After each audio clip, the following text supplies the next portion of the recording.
اعوذ باللہ من الشیطان الرجیم بسم اللہ الرحمن الرحیم ناظرین السلام علیکم۔ مولا علیہ السلام فرماتے ہیں دولت رتبہ اور اختیار ملنے پر انسان بدلتا نہیں بلکہ اس کا اصلی چہرہ سامنے آتا ہے۔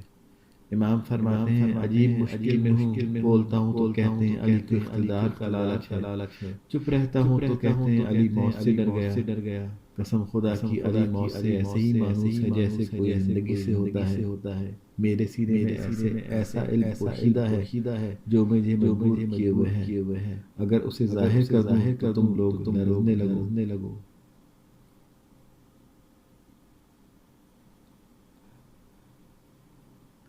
امام نے فرمایا اگر کوئی سائل تمہارے دروازے پر آئے تو اسے خالی مت لوٹاؤ، کیونکہ یہ اللہ کا تم پر کرم ہے کہ وہ اپنی مخلوق کو تمہارے دروازے پر بھیجتا ہے۔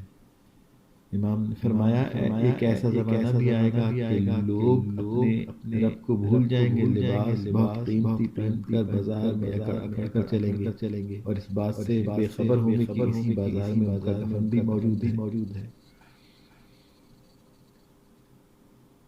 مولا علی سے پوچھا گیا جانور اور انسان میں کیا فرق ہے؟ آپ نے فرمایا جو فقط اپنے لیے سوچے وہ جانور ہے اور جو دوسروں کے لیے سوچے وہ انسان۔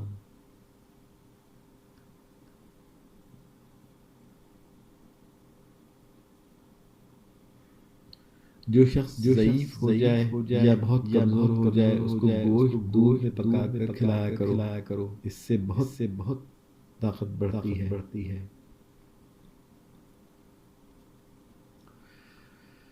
اگر قسمت میں سب کچھ لکھ دیا جاتا تو میرے خدا سے رشتہ دعا کا ہے وہ کون نبھاتا؟ مولا علی نے فرمایا تین طریقوں سے پریشانی خوشی بدل جاتی ہے، خاموش رہنا، صبر کرنا، شکر کرنا۔ خاموش رہنے سے پریشانی کم ہوتی ہے، صبر ختم ہو جاتی ہے، شکر کرنے سے خوشی بدل جاتی ہے۔ امام نے فرمایا کسی سوال کا جواب معلوم نہ ہو تو لا علمی کا اظہار کر دینا نصف علم ہے۔